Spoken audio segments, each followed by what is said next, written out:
Hello friends, welcome to my channel chemical free gardening. आज ये gerbera का एक फूल ये कई दिन हो गए, 5-6 दिन हो गए खिला हुआ है, पर मेरा आज टॉपिक जरबेरा नहीं है। आज का टॉपिक मेरा ये हरश्रृंगार का प्लांट है। ये मैंने बहुत मुश्किल से निकाला। इसकी रूट पूरे थर्माकोल के बॉक्स में फैल गई थी।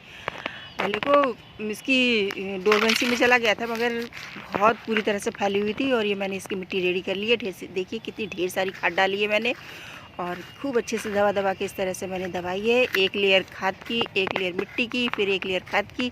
इस तरह से मैंने ये पॉट तैयार किया है। और इसे निकालने में तो सच में मेरे पसीने आ गए, सर्दी में पसीना आ गया था, इतनी मेहनत लगी है इसकी।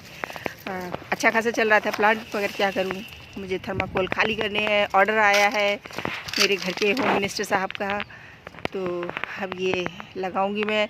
और इससे पहले मैं इसे प्रून भी कर दूंगी, थोड़ी थोड़ी छटाई कर दूंगी मैं इसकी। जो एक्स्ट्रा ब्रांचेस हैं, सूखे पत्ते हैं, उनकी ब्रांचेस कट कर दूंगी। सूखी ब्रांचेस पतली या नीचे से जो ब्रांचेस हैं। थर्माकोल में तो खूब अच्छे से चल रहा था, मगर अब इसमें तो स्पेस कम है। 16 इंच के पॉट में लगा रही हूँ। अगर मुझे बड़ा पॉट मिल गया तो फिर मैं उसमें भी ट्राई करूँगी, उसमें लगा दूँगी।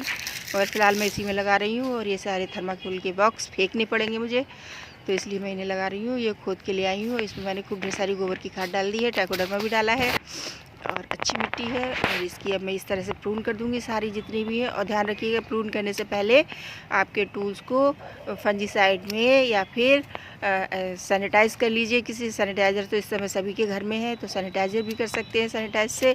और इस तरह से आप प्रून कर दो। इसकी जो भी एक्स्ट्रा ब्रांचेज़ हैं, फालतू ब्रांचेज़ हैं, उन्हें कट करके फिर इसमें मैं ऊपर से और मिट्टी डालूँगी। खूब अच्छे से प्रून कर देंगे, ऐसे नहीं हल्की हल्की प्रून करें। अब धूप तो वैसे हल्की हल्की निकलने लगी है, बाहर 26 तारीख से तो अच्छे से निकल आएगी। खैर देखते हैं क्या होता है। मुझे तो लेक्चर सुनने को मिल रहा है, तो मैं तो कट कर रही हूँ। जिंदा रहे या ना रहे, क्या कर सकते हैं। दर्द तो लगता है, धूप भी लग रहा है। अब मैं इस तरह से सारे प्लांट्स कट कर दूँगी, सारे इसमें से। और सभी मैं रिपोर्ट कर रही हूँ। और ये मिट्टी समझ में नहीं आ रही मैं क्या करूँ इस मिट्टी का, है ना।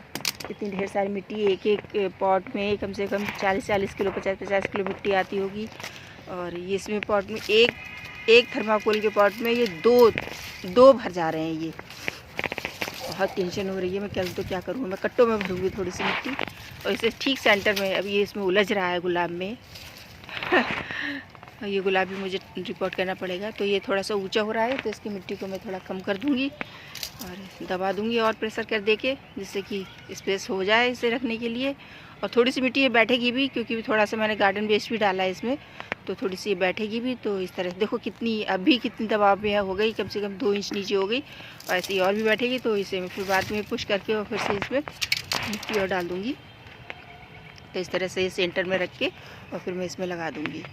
और गोबर की खाद वगैरह दे दूँगी, और अब लिक्विड फर्टिलाइज़र भी दूँगी थोड़ा सा, जिससे कि इसे एकदम से एनर्जी मिल जाए, तो ये अपने सूट्स निकाल सके, अपने छोटे छोटे से पत्तियाँ निकाल सके। वैसे तो ग्रोथ स्टार्ट हो गई है, मगर फिर भी थोड़ी सर्दी की वजह से शायद में नहीं हो रही थी, और न्यूट्रिएंट भी नहीं मिल रहा था। वैसे तो मैं खाद डालती रहती हूँ लिक्विड फर्टिलाइज़र सप्ताह के सप्ताह, मगर फिर भी रिपोर्टिंग तो मांग ही रहा था। 1 साल हो जाता है एक बार फ्लावरिंग करने के बाद में प्लांट को हमेशा ही उसकी रूट प्रूनिंग करके उसे फिर से लगा देना चाहिए। तो लगाना पड़ रहा है, तो लगा ही दे रही हूँ।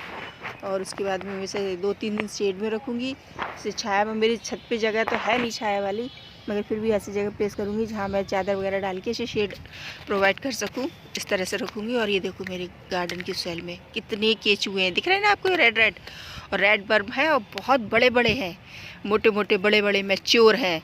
तो सारे बहुत कम से कम 20-25 हैं। ये देख रहे हैं आप कितने हैं इकट्ठे ये।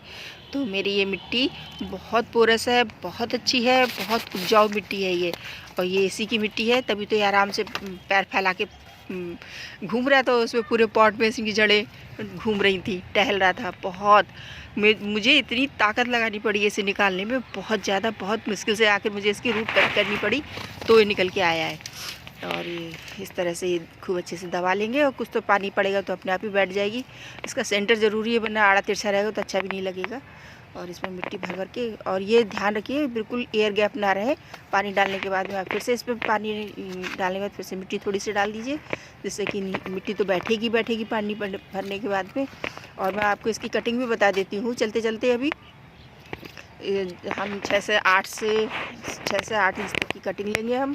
और कटिंग लेने के बाद में इसमें नोड एरिया देखेंगे कितने पड़ेंगे। नोड एरिया कम से कम 7-8 नोड एरिया हो, जिससे 2 अंदर चले आए मिट्टी में और 4 तो ऊपर रह ही रहे। इस तरह से हम इसकी कटिंग करके लगा देंगे। और ये मैं एक लेयर गोबर की खाद की और डाल दे रही हूँ, जिससे कि हम पानी के साथ इसे न्यूट्रिएंट मिलते रहे जड़ को, क्योंकि नीचे वाला खाद तो नीचे ही रहेगी और ये ऊपर से डाल दे रही हूँ, जिससे कि इसका पानी जब भी पानी पड़े तो इसके लिक्विड फर्टिलाइज़र बन के नीचे इसमें जाता रहे।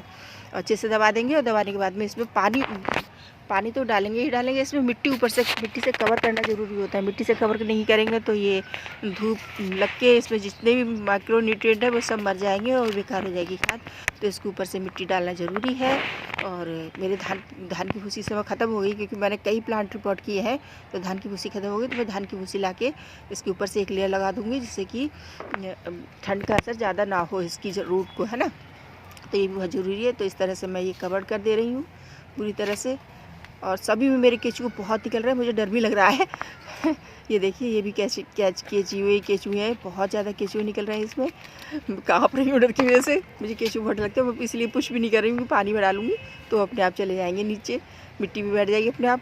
क्योंकि पानी दबाऊँगी तो मुझे डर लग रहा है कहीं ये मर ना जाए मेरे हाथ से, तो इसलिए पानी डालूँगी। तो ये कल या परसों में फिर ऊपर से मिट्टी और डाल दूँगी, जब तब तक ये केचुए भी नीचे चले जाएंगे। क्योंकि धूप इन्हें पसंद नहीं होती तो ऊपर रहेंगे भी नहीं, नीचे चले जाएंगे। और अभी तो आप रिपोर्ट मत कीजिए, मुझे तो मजबूरी में करना पड़ रहा है। आप फरवरी लास्ट का वेट कीजिए, तब आप रिपोर्ट कीजिए।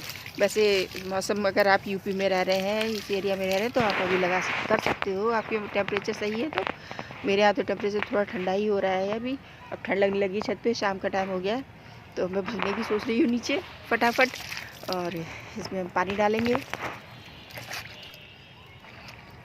अब इसे हम 2-3 दिन शेड में रखेंगे, जिससे कि इसे धूप ना लगे। वैसे तो रूट में मिट्टी लगी ही रही थी, मगर रूट नीचे से कट भी गई है काफ़ी, तो इस वजह से इसे शेड में रखना ज़रूरी है। अगर धूप पर रख देंगे तो एकदम मुरझा जाएगी। जैसे मेरी रात रानी लटक गई है, रात में अच्छी हो गई थी और सुबह में बेकार हो जाती है। और इसकी कटिंग हम इस तरह से लगाएंगे। ये जो नोड एरिया है, जहाँ से ये पत्तियाँ निकल रही हैं, इस टाइप के कम से कम 5-6 नोड एरिया हो, इन्हें कट कर देंगे हम इस तरह से। इन्हीं नोड एरिया से पत्तियाँ निकलती हैं। और सॉरी, दिख नहीं रहा है, पता नहीं आपको। और ये कट करने के बाद में हम इसे 45 डिग्री के एंगल पे हम काटेंगे और इस तरह से हम इसे लगा देंगे, है ना। और फ्रेंड्स, इन्फॉर्मेशन अच्छे लगे तो प्लीज़ मेरी वीडियो को लाइक करो, शेयर करो, चैनल को सब्सक्राइब करो। नई जानकारी के साथ आपसे फिर मिलती हूँ, तब तक के लिए बाय बाय फ्रेंड्स।